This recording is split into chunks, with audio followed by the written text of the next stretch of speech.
Queridos amigos de la hora décima, discípulos de Jesús, en este llamado que Él nos hace a compartir un momento con Él.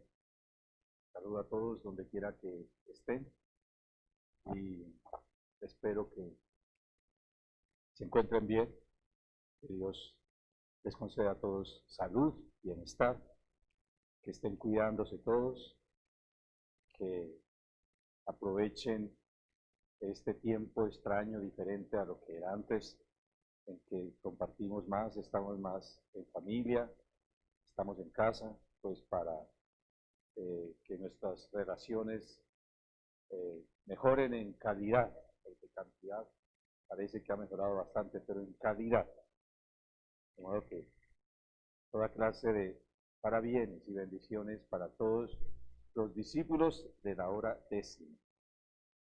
Muy bien, las Santas Escrituras de este domingo son muy hermosas. Primero por el tema.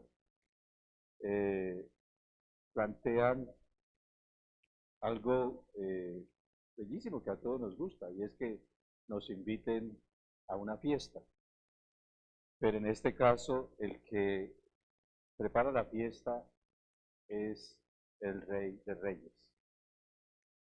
El profeta Isaías en la primera lectura habla de que el Señor omnipotente va a ofrecer un banquete. Dios nuestro Señor ofrece un banquete. Y en el Evangelio, nuestro Señor, en este mensaje, en esta enseñanza, habla del reino de Dios y lo compara justamente con un banquete. En este caso, a diferencia de lo que dice el profeta, Jesús habla en parábolas y habla de un rey, de un rey. Pero dice él, con el reino de los cielos sucede como, y entonces está hablando, sí, en parábolas, pero está hablando del reino de Dios. Bien, estimados amigos, les decía que tenemos esta invitación a una fiesta, a un banquete, y hay un motivo.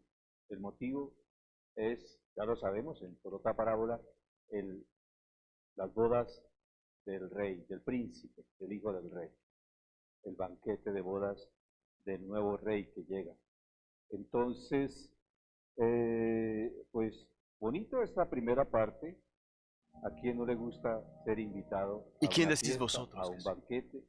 Tú eres el Pero sobre todo, tenemos la posibilidad de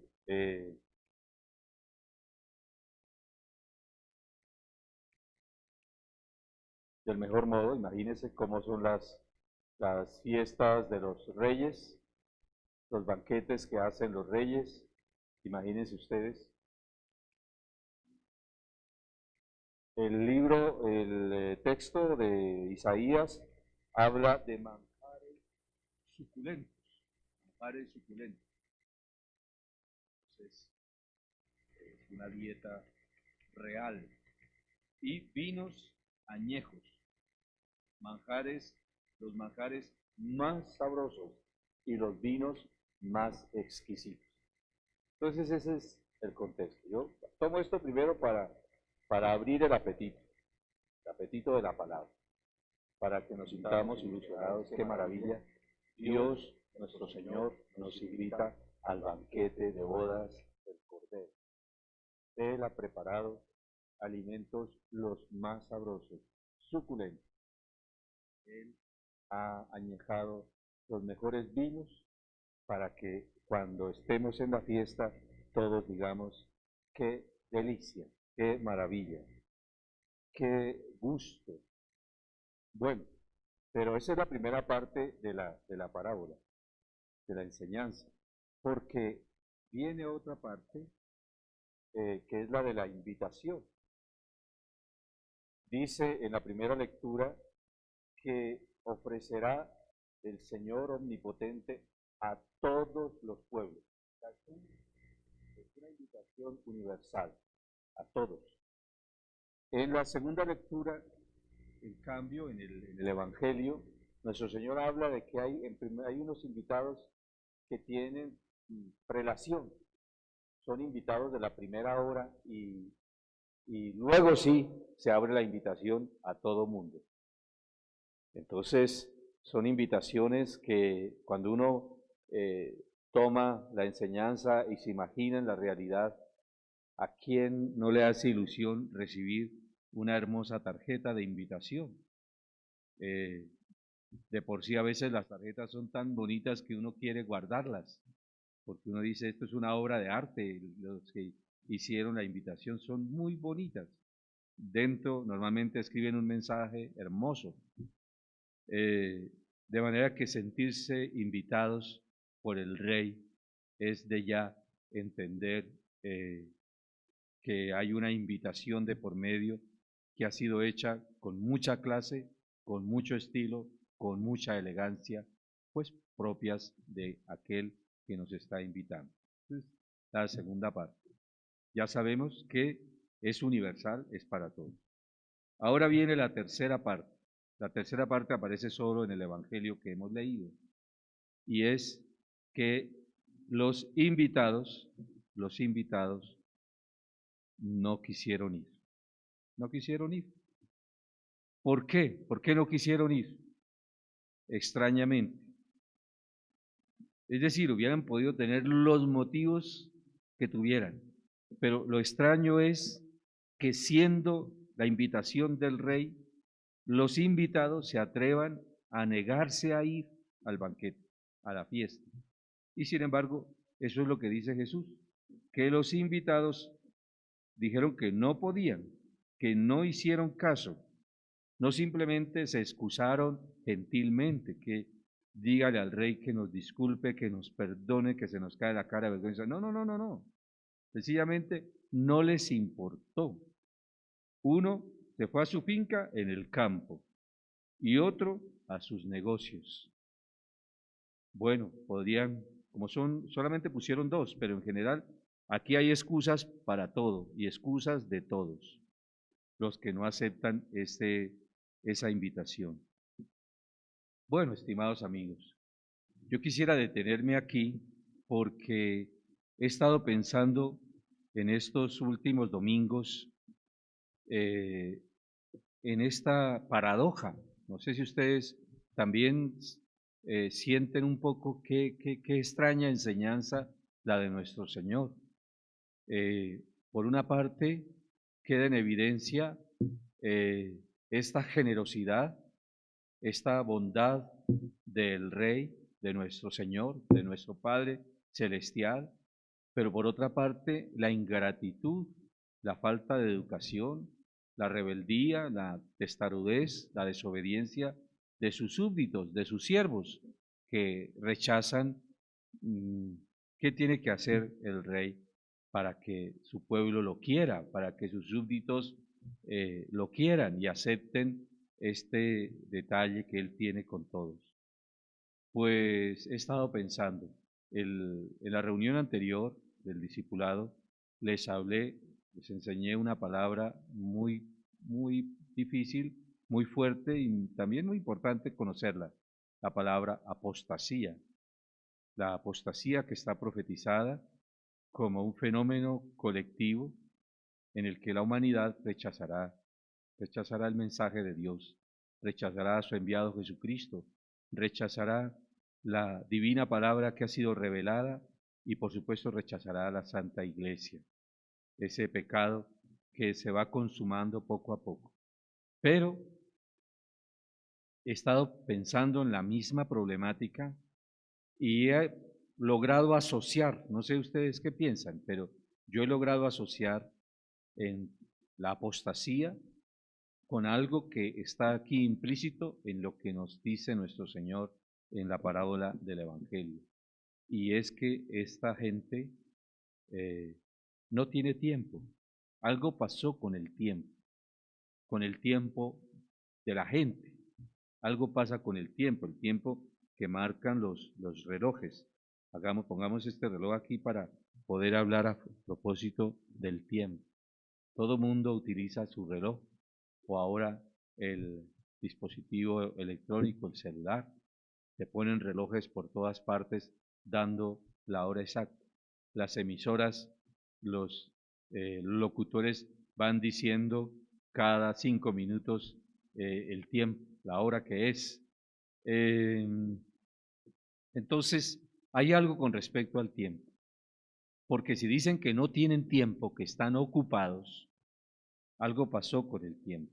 Entonces, yo creo, y esa es una hipótesis espiritual que tengo, que el problema del rechazo a la invitación de Dios, lo que da comienzo a la apostasía, tiene que ver con la perversión del tiempo. O sea, se ha pervertido el sentido del tiempo. ¿Qué quiero decir con esto? Que el tiempo se ha reducido, se ha vuelto solamente tiempo laboral, ¿sí? Es un tiempo que prácticamente se mide en términos de segundos, de agendas, de horarios, de marcadores que miden la velocidad, el rendimiento. Entonces el tiempo se volvió el tiempo laboral, el tiempo de la productividad. Y en ese sentido se llegó a la conclusión temprana de que el tiempo es oro. Imagínense, el tiempo es oro. Entonces, si es oro, tiene que brillar, o sea, tenemos que mostrar que efectivamente hacemos valer nuestro tiempo. Y entonces comenzó a que una hora vale tanto, si yo trabajo una hora vale tanto, si trabajo 2 vale tanto, si trabajo 3, y qué tal si trabajo las 8 horas, y si además de las 8 horas pongo unas horas extras, y qué tal si incluyo también los festivos. Entonces todo ese oro que es el tiempo se vuelve un medio para recibir ganancia. Y lo mismo las empresas que compran nuestro tiempo, que quieren tenernos el tiempo por el cual nos pagan y sacarnos, podríamos decir, toda la productividad de la que somos capaces de dar. Y los seres humanos de tal manera se entregan en su existencia con todas sus fuerzas, con toda su creatividad, con toda su capacidad, entregan la vida a este tiempo productivo, a este tiempo laboral. Estos de la parábola, el uno iba para el campo y el otro iba a sus negocios. Y ahí están dibujados prácticamente los seres humanos de todos los tiempos. Gente supremamente ocupada, gente productiva que no puede perder tiempo.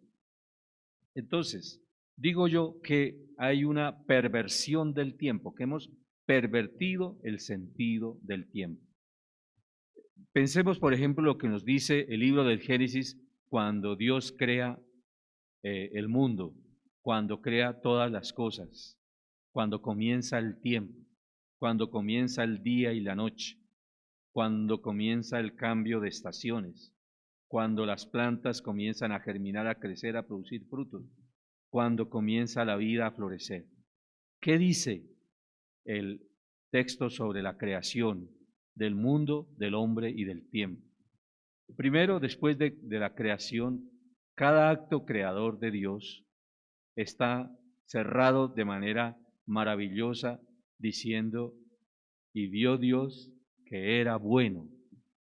O sea, hay un tiempo que no es el tiempo propiamente de la actividad de crear, sino el tiempo de contemplar, de ver, de detenerse un momento y decir, qué bueno es, qué bonito es, qué hermoso es. Ese tiempo está, en cierto modo, como ritmando la creación. A medida que Dios va creando, va apareciendo el espacio, el momento para la contemplación de la bondad, de la belleza de lo que está siendo creado. Y cuando Dios crea al ser humano, se agrega una palabra a esa actividad estética de Dios, dice, y vio Dios que era muy bueno. Observen la diferencia. En el primer caso se dice, era bueno. O sea, hay una contemplación de la belleza y de la bondad de todo. Cuando se crea el ser humano, dice la Escritura, y vio Dios que era muy bueno. Entonces, insertada en la creación, en todo lo que existe, insertada en la humanidad, en la condición humana, hay una manera de entender el tiempo. Las cosas no están ahí simplemente como un dinamismo de producción, están como un dinamismo que debe tener un momento para que se contemple, para que se disfrute, para que eso que está ahí, alguien lo contemple, alguien alabe a Dios, alguien agradezca, alguien bendiga por esa realidad. Y yo vuelvo con el tema de la perversión del tiempo, de la corrupción del tiempo, o del empobrecimiento, digamos, para no ser tan fuertes, del empobrecimiento del sentido de nuestro tiempo. Porque ya le digo que hemos creado una sociedad productiva, esa es la sociedad que hemos creado los seres humanos, y cada vez nos hemos inventado conceptos de productividad como el concepto de calidad total, calidad total. ¿Sabe qué hacían los grandes magos de la calidad total? Se sentaban a filmar lo que hacían las personas, cuántos pasos daban, cuánto se demoraban en sentarse en la silla de trabajo, cuánto se demoraban en poner en funcionamiento la máquina, cuánto se demoraban en ir al baño, cuánto se demoraban en la cafetería tomándose un tinto. Hasta la temperatura del tinto del agua aromática lo midieron, porque dijeron, se demoran porque le sirven el tinto muy caliente. Y entonces ahí se nos van 2, 3 minutos adicionales hasta que soplan y enfrían el tinto. ¿Sí? Se demoran hasta que llevan los platos a la lavadero allá para que lo laven. Entonces, mejor un plato desechable para que no tengan que demorarse un minuto más después de que terminan de comer, etcétera, etcétera. Pongámosles unas mamparas que separen los cubículos de trabajo. ¿Para qué? Para que no se pongan a conversar entre ellos y así no se distraigan y realmente sean más productivos. La calidad total, la famosa calidad total que impusieron en la industria y en la empresa, y que eso era la panacea, digamos, del éxito económico, fue justamente lograr sacarle el mayor provecho, la mayor rentabilidad del tiempo. Todo eso se mide, el tiempo se mide, cuánto se demora en llevar la mercancía de un lugar a otro, de la fábrica a la bodega, de la bodega al centro de distribución, cuánto se demora en ponerla en el avión, en que llegue, en distribuirla, etcétera, etcétera. Es una obsesión por el tiempo, por el tiempo. Más aún, apareció el concepto del fast food, comida rápida. Apareció algo que dice la gente, no, es que ofrecemos servicios en tiempo real, o más aún, 24 horas sobre 24, 7 días sobre 7, 365 días full. Y sacan pecho diciendo, es que nosotros sí sabemos ser productivos. Queridos amigos, esa es una perversión de la manera de entender el tiempo. Y esto se ha colado en la mente, en el modo de ser, en el estilo de la sociedad. Todo tiene que ver con el tiempo y la idea de que el tiempo humano es fundamentalmente tiempo laboral, tiempo para producir. ¿Sí? Es una sociedad del rendimiento, y el ser humano es prácticamente una máquina de rendimiento. ¿Sí? Es una máquina que rinde. Por eso es tan importante contratar gente joven, porque suponen que es gente productiva. Por eso a partir de cierta edad es muy difícil conseguir trabajo.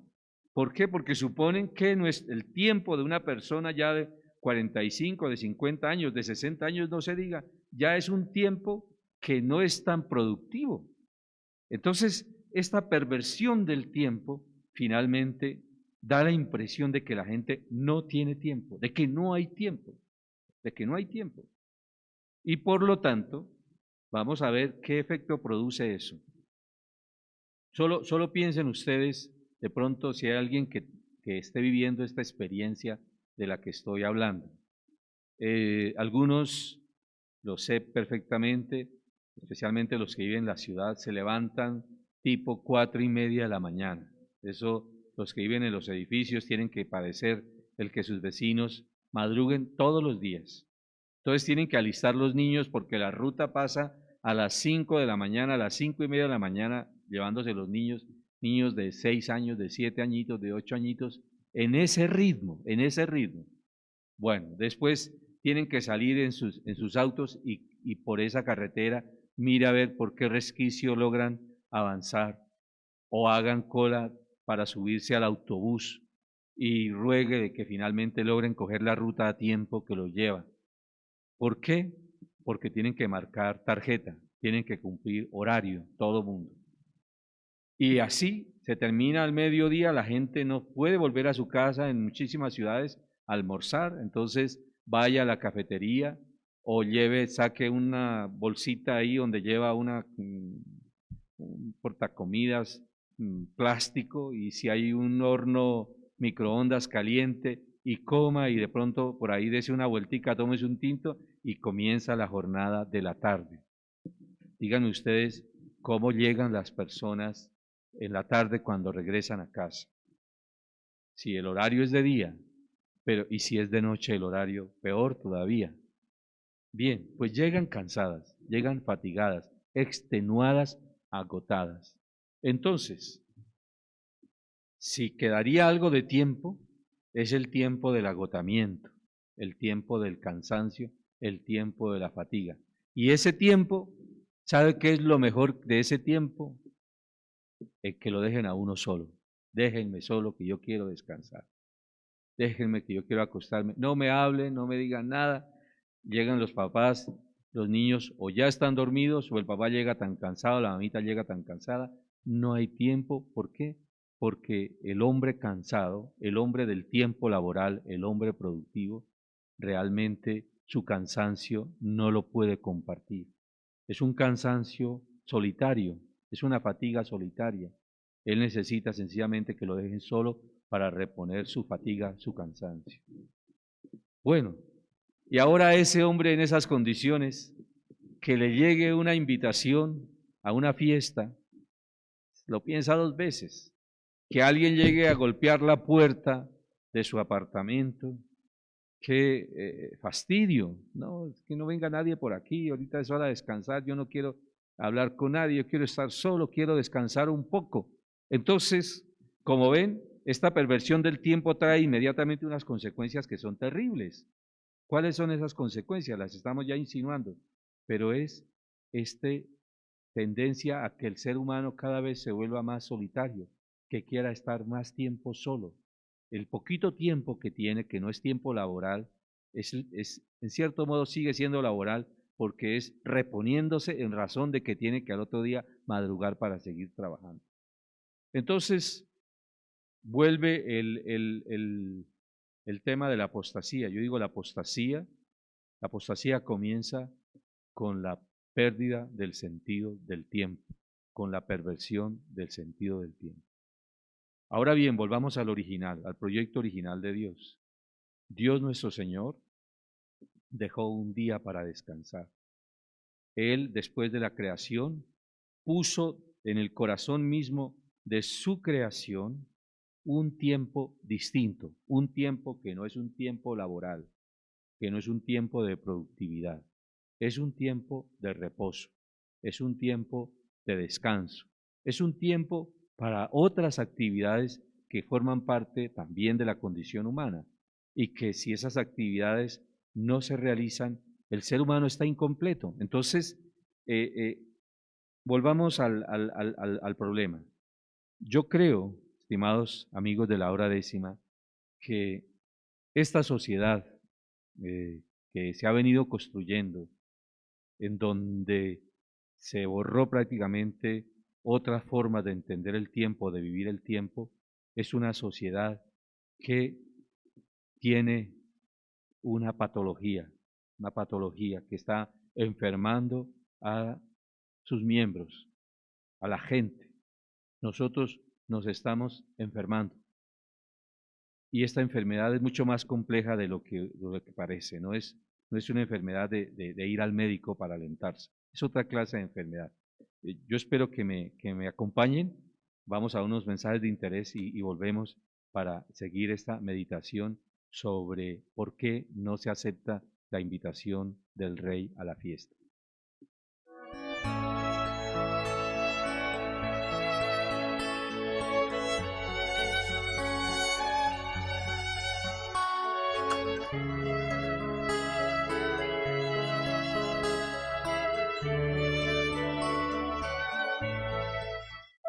Llevamos 2 meses en esta emergencia, en el que nuestros héroes Veolia continúan con amor y dedicación por el bienestar de la comunidad. Nunca nos rendimos y continuaremos para ti y gracias a ti. Si puedes hacerlo, paga tu factura. Cuenta con nosotros, que en Veolia contamos contigo.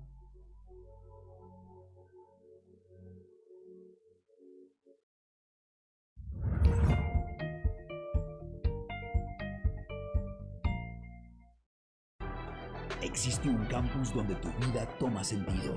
Aquí la innovación, el liderazgo y la fuerza se viven con mística y valentía.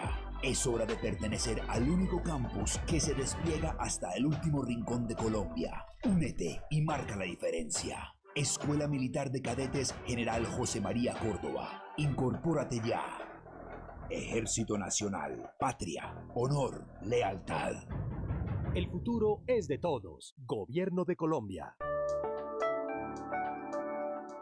Los colombianos sabemos qué es creer. Creemos en las propuestas cumplidas porque se convirtieron en hechos. Es un hecho. Se logró una reducción del 9% en el área sembrada con cultivos ilícitos. En el 2020 se destinó el presupuesto para la educación más alto de la historia. Subsidios del 40% del salario mínimo durante el COVID-19. Y con el programa Mi Casa Ya se subsidiaron más de 66,000 viviendas. Creemos en el futuro porque tenemos cientos de razones para hacerlo. Y con hechos lograremos ganar esta batalla. Hechos para creer. El futuro es de todos. Gobierno de Colombia.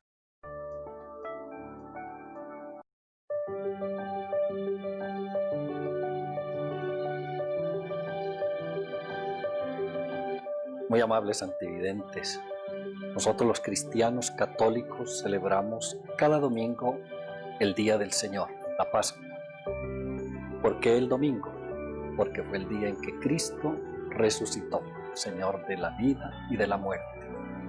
Si Cristo no ha resucitado, vana es nuestra fe. Los cristianos, los primeros siglos, comenzaron a celebrar el primer día de la semana. Valga decir que el primer día de la semana es el domingo y no el lunes. El lunes es el primer día de trabajo, pero el primer día de la semana es el domingo. Y Cristo se apareció a los apóstoles para indicarles que había resucitado el primer día de la semana, el domingo. Somos el pueblo de la nueva alianza. Es decir, nosotros no guardamos el sábado, que era lo que guardaban los fieles del pueblo de la antigua alianza. Nosotros somos el pueblo de la nueva alianza y con Cristo resucitamos y celebramos cada domingo este acontecimiento pascual. Por lo tanto, los invitamos a para que cada domingo nos podamos acercar a celebrar la Eucaristía. Ahora, en este tiempo de crisis sanitaria, pues la Iglesia nos permite hacerlo a través de los medios de comunicación. Pero una vez lleguemos a la nueva normalidad, todos invitados a participar siempre de la Sagrada Eucaristía. Este es el mensaje y el compromiso que tenemos nosotros, cristianos católicos: celebrar cada domingo el Día del Señor.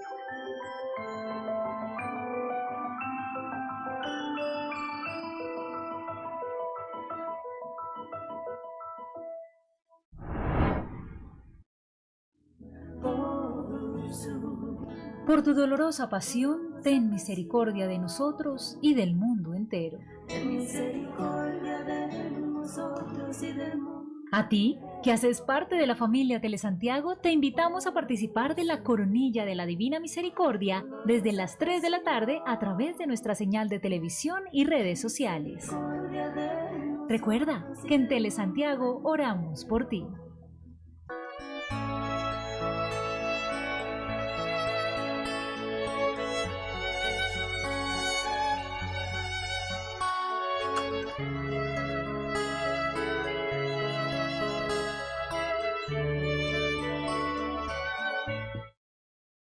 Bueno, volvemos en este esfuerzo de sacar un mensaje de la palabra. Muchísimos mensajes están en la palabra de Dios. Nos faltaba simplemente una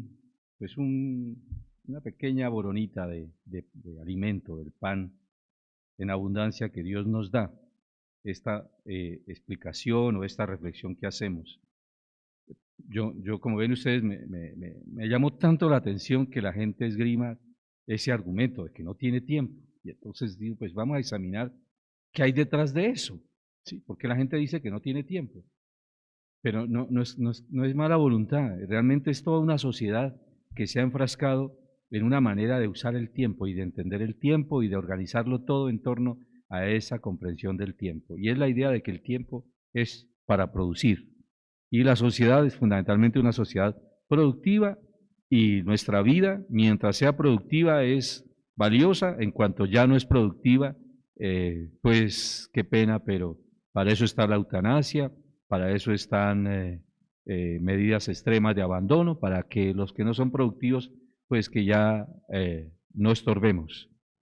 Y en realidad, eso a la postre termina yendo contra el mismo hombre, porque la invitación del rey, piensen por un momento, ¿usted cree que el rey necesita, para ser feliz en su palacio, necesita semejante esfuerzo, semejante desgaste de ponerse a preparar esos banquetes y todo eso? Realmente no. Él lo hace por amor a sus súbditos, porque sus súbditos, sus siervos, necesitan que por un momento se detengan, aprendan a pausarse, aprender a pausarse. Necesitamos que nosotros tengamos la cultura de la pausa, del saber detenernos, es decir, del sentido del domingo en la vida del ser humano, del día de reposo, que está incluido dentro del culmen de la creación. Dios toma un día para reposar y pide también que ese día sea observado, pero no simplemente dentro de un propósito puramente religioso, de que es un día religioso, que no se puede trabajar, etcétera, etcétera, pero no es esta prohibición sin que uno entienda, no, es que no se puede trabajar, no es que no se pueda trabajar. La cuestión es que el ser humano necesita dentro de su tiempo encontrar la manera de reposarse. No el reposo de la noche, que está uno reponiendo las fuerzas para el otro día poder madrugar, sino reposarse es incluir dentro de su manera de ser, dentro de su manera de vivir, incluir cosas que no son productivas, que no tienen este afán productivo, que no dan ganancias. Por ejemplo, digo yo, en una familia, ¿acaso es productivo sentarse a escuchar al niño que está aprendiendo a hablar y que pues, habla y habla y habla y pregunta por qué esto, por qué aquello, por qué esto? No, eso no es productivo. Pero el niño lo necesita para poder crecer, para poder entender el vínculo que tiene con su familia. Esas tertulias que tienen los esposos que pueden hablar y charlar, ¿acaso eso es productivo? ¿Alguien les paga por hablar en familia? No, eso no es productivo, pero es absolutamente indispensable para la vida familiar. ¿Acaso cuando se sientan todos a la mesa y se toman su tiempo para tomarse la sopa, para disfrutar el postre, para charlar y contarse, ese tiempo es productivo? En términos puramente económicos no es productivo, pero es necesario para la vida familiar. ¿Acaso leer un libro, tomar un libro y leerlo, acaso alguien le paga a uno por eso? No, eso no es productivo, pero nada más maravilloso en la vida que la experiencia que produce leerse un buen libro. Entonces hay muchas cosas que no son productivas, pero que ese empleo del tiempo forma parte de la construcción del ser humano. Ir y estar en la comunidad cristiana, en la comunidad eclesial, pasar un rato y alabar a Dios y escuchar su divina palabra, ¿acaso eso es productivo? Es decir, ¿hay algún bono en nuestro salario porque vamos a misa? No. Pero ¿cuánto bien le hace a una familia, cuánto bien le hace a una comunidad que encuentren el momento para ir a la Santa Misa, por ejemplo? Ese es un tiempo que no forma parte del tiempo laboral, del tiempo productivo. Y si un día escuchamos música de la que nos guste, de la que nos relaje, de la que nos hace despertar emociones sublimes, etcétera, etcétera, ¿acaso alguien nos daría un bono adicional por escuchar buena música? No, pero qué bueno, ¿sí? Qué bueno escuchar buena música, qué bueno tener tiempo para desarrollar un arte complementario a nuestra profesión, qué bueno poder ir a un museo, qué bueno poder salir al campo, disfrutar de la naturaleza en un estado, digamos, de conservación, que uno pueda respirar aire fresco, escuchar las aves del cielo, caminar un poco, asolearse. Ese tiempo no lo paga nadie, pero es un tiempo necesario para la salud mental y espiritual de las personas. Tiempo para jugar, ¿no? No simplemente el juego como competencia, el juego que se volvió prácticamente la ocupación número uno del tiempo de ocio, de jugar y apostar y este tipo de industria del juego.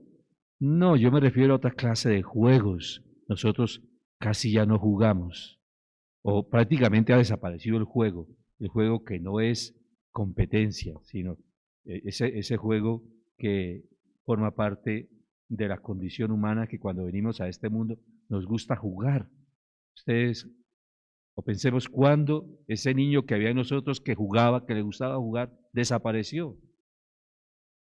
Eso tiene que causar una pregunta en nosotros. Entonces, cuando hablamos de que Dios hizo el día de reposo, de que Dios hizo el domingo, Dios hizo el sábado, es para que los seres humanos entiendan que no son simplemente máquinas de productividad. Una máquina de productividad, ni siquiera los animales. Uno podría tomar un mulo, un burrito, un caballo, ¿sí? O un buey y sacarle, sí, pero incluso hasta los animales tienen su límite. Pues los seres humanos a veces se portan o los explotan o se autoexplotan, porque a veces ni siquiera es que nos explote nadie, sino que nosotros nos metimos el cuento de la productividad y nos volvemos autoproductivos. O sea, somos prácticamente, nos optimizamos todos los días, ¿sí? Somos más óptimos. ¿Por qué? Porque somos todavía más rendidores. Pues amigos, yo digo, el gran pecado de todos estos que no aceptan la invitación del Rey, el gran pecado que está en la base de la apostasía, es haber pervertido el tiempo, el sentido del tiempo. Sí, no tengo tiempo, voy a mis negocios, no tengo tiempo, voy para el campo, no tengo tiempo, no tengo tiempo, no es que no tengo tiempo. Bueno, el problema, queridos amigos, con el tiempo es que perdemos nuestra humanidad. La condición humana se deteriora poco a poco, poco a poco. Yo me hago la pregunta, ¿qué pasará en un futuro que no es muy lejano, sino muy próximo, cuando los robots nos reemplacen? Cuando los robots finalmente se encarguen de muchas de las actividades que ahora nos quitan el tiempo y empiece a quedar tiempo. ¿Qué va a hacer la gente? Si no sabe otra cosa que ser productivos, si no desarrolló una cultura de un tiempo mucho más rico en vivencias y en experiencias. Lo más seguro es que va a haber mucha pobreza, porque no se va a entender que el ser humano puede también aportar la construcción de una sociedad, no solamente en el rol de operario de la fábrica, de la empresa, sino aportando otros elementos. Bien, volvamos entonces al sentido propiamente espiritual. Yo creo que es necesario comprender lo que significa el domingo en la vida del creyente. Porque los discípulos de la hora décima, todos pues son creyentes. Pero entonces preguntarnos qué significa el domingo en la vida del creyente. Significa la invitación del Rey a la fiesta, la invitación del Rey a pausarnos, a detenernos un poco. El domingo es la invitación a la pausa. No el domingo porque tenga que ser el domingo. Estoy hablando como lo que significa. La invitación a detenernos, a pausar nuestra vida, aprender que el ser humano está hecho también de momentos de ocio, de momentos lúdicos, de momentos del compartir simplemente por el deleite de estar juntos, del tiempo en que se vuelve tiempo para ir a buscar al prójimo, para socorrerlo, para ayudarlo, el tiempo en el que a mí no me pagan por pertenecer a una organización comunitaria, a la acción comunal, al grupo de jardinería del barrio, al equipo que promueve las bellas artes en el conjunto cerrado. Es una combinación de palabras muy charra, conjunto cerrado. Pero bueno, en fin, hay muchas cosas que las palabras llevan su sentido y si uno no se detiene en las palabras, se traga el sapo, como se dice en el argot popular. Pues no sé ustedes qué piensan, cómo me gustaría tener aquí un interlocutor, pero yo sé que están allá ustedes diciendo, el Padre José está diciendo cosas que valdría la pena que discutamos. Yo espero que ustedes me escriban al discipulado, que pongan ahí sus comentarios, pero en general yo veo esta sociedad y realmente podríamos decir que este planteamiento no es mío. Hay mucha gente, muchos pensadores. Ahí un filósofo tiene un nombre por allá como coreano. No me viene ahora al espíritu el nombre, pero es el que escribe una bellísima obrita que se llama La Sociedad del Cansancio. Sí, somos una sociedad cansada, una sociedad cansada. Y en ese sentido, yo creo que esta sociedad para poder vivir tiene que estar tomando energizantes. Entonces, que nos den mucho tinto, que nos den Red Bull, que nos den, ¿cómo se llaman todas esas bebidas energizantes? Porque ya no damos más. Y en cierto modo es una sociedad dopada, o sea, es la sociedad del dopaje. Tenemos que tomar muchos energizantes para poder rendir.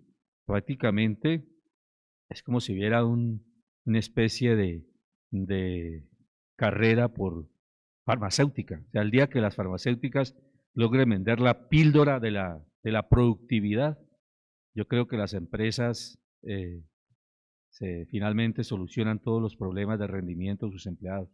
Porque qué bueno sería que cuando uno llega al trabajo le dice, tome su pildorita de la rentabilidad, y entonces uno sienta inmediatamente una energía a ver qué hay que hacer, muestre a ver, ¿sí?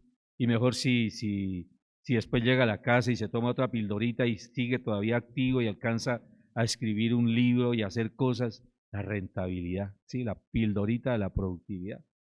Yo creo que esta sería una sociedad del dopaje. Pero en fin, vamos hacia allá, vamos hacia allá. Ya tenemos muchísimos productos que energizan, bueno, si se dice así, bueno, que llenan de energía a las personas cuando ya se fatigan y ya no dan más. Les coge el sueño y la fatiga no les permite producir.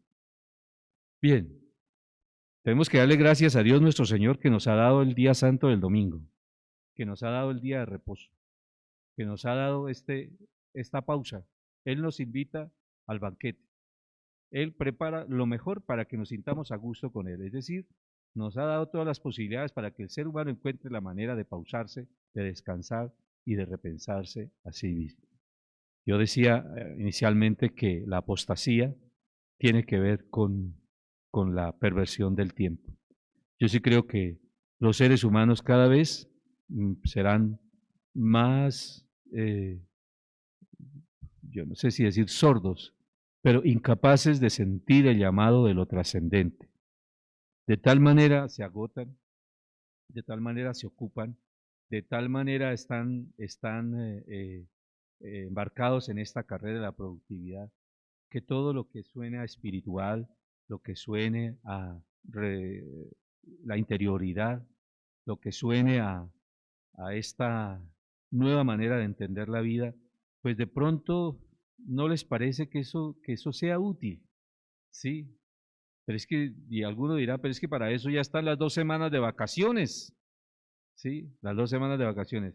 En esas 2 semanas de vacaciones, otros que están también produciendo, nos están esperando para ver de qué manera nos logran exprimir eso último que eventualmente podía quedarnos en nuestra energía humana, porque también es una industria, toda la industria del descanso y del ocio.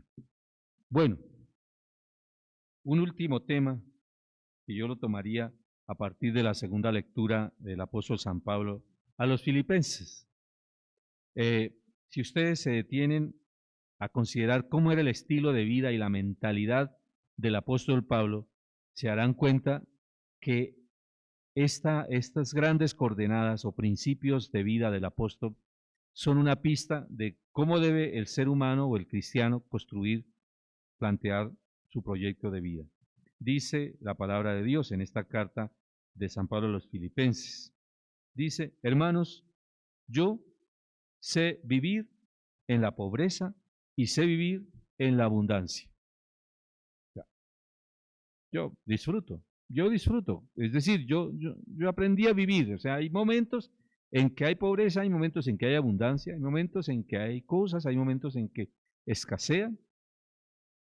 Yo aprendí a hacerle frente a todo y en cualquier momento, a tener de sobra y a pasar necesidad, a la abundancia y a las privaciones.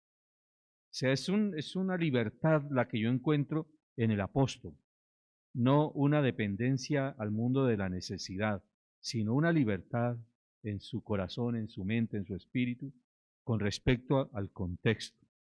No esta obsesión por la seguridad, este querer asegurarnos a todo precio, a todo costo, el que siempre vamos a estar en la abundancia. No, sino, en cierto modo, aprender a vivir también de la divina providencia. Luego, otro elemento del apóstol es esta sobriedad. Esta sobriedad. ¿Qué significa ser sobrio? Justamente lo que está diciendo el apóstol. O sea, que yo sé vivir con lo básico. Sé vivir no digo que en la miseria, y no se está haciendo la apología de la miseria, de ninguna manera, pero sí un estilo de vida sobrio. Nosotros somos una sociedad que despilfarra demasiado.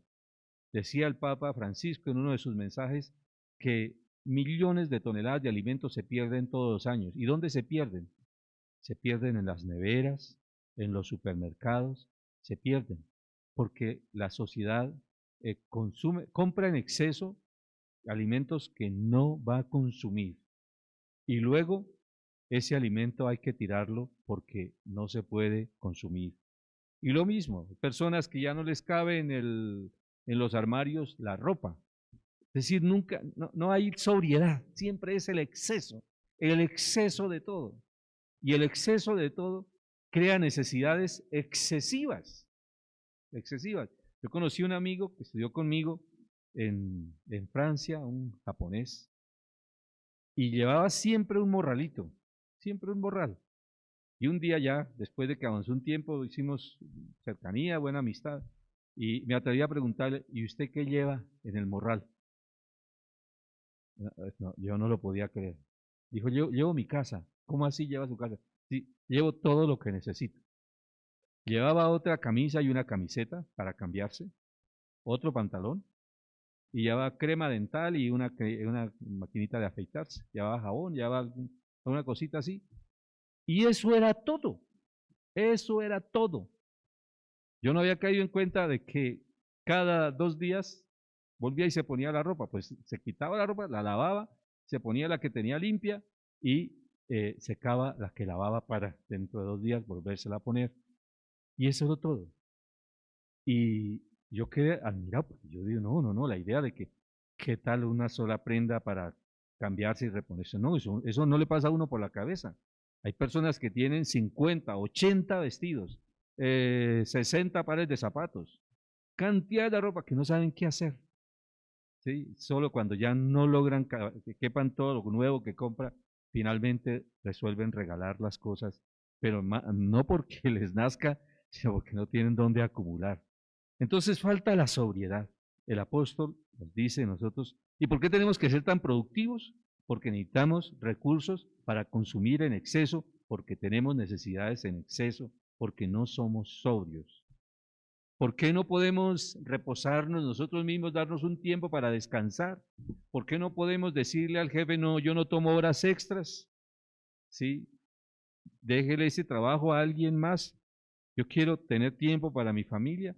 ¿Por qué un jefe en una empresa no logra organizar el tiempo de sus empleados para decirles, yo quiero que ustedes estén con su familia? ¿Cuál es el día en que usted está con su familia, que disfruta con su familia? Yo quiero un empleado que no solamente entregue su vida a esta empresa, sino también que tenga vida propia, que tenga vida para él y para su familia. ¿Por qué no organizamos la sociedad de otra manera? ¿Por qué no la pensamos de otra manera? ¿Por qué no hacemos una sociedad que no sea simplemente sociedad del rendimiento, sino una sociedad humana? Una sociedad que también tenga domingo, que también pueda pausarse, que tenga reposo. ¿Por qué? Bueno, dejo estas preguntas y yo digo, si nos atrevemos a rechazar la invitación del Rey, es porque hemos pervertido el sentido del tiempo y no tenemos idea de qué es lo verdaderamente importante en la vida humana. Vamos a hacer un momentico de oración para concluir este programa. Pongámonos en presencia de nuestro Padre Celestial que ha preparado el banquete y la fiesta y sintamos que Él nos envió una preciosa invitación para que participemos del banquete de la vida.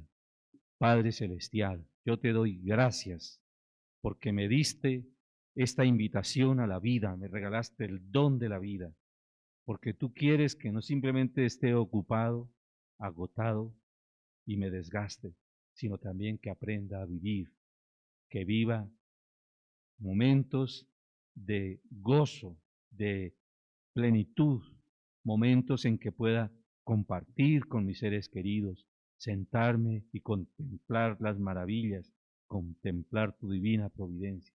Gracias, Padre Celestial, por abrir mis ojos, por recordarme que me diste el día santo del domingo, que me diste también la posibilidad de descansar y pausarme. Gracias por orientar mi vida, que no es simplemente vida para producir, sino vida para vivir.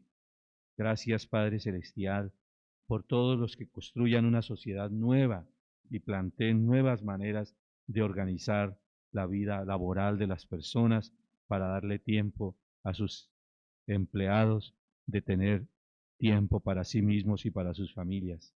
Gracias por el gozo, por la alegría, por la fiesta, por todas las cosas bellas que tiene la vida. Gracias por querernos tanto, por amarnos tanto, por haberte ocupado de esta fiesta en la cual nos invitas a compartir contigo y a ser felices en tu compañía. Saludos a todos, Dios los bendiga, qué bueno que hayamos podido estar con Jesús en este discipulado.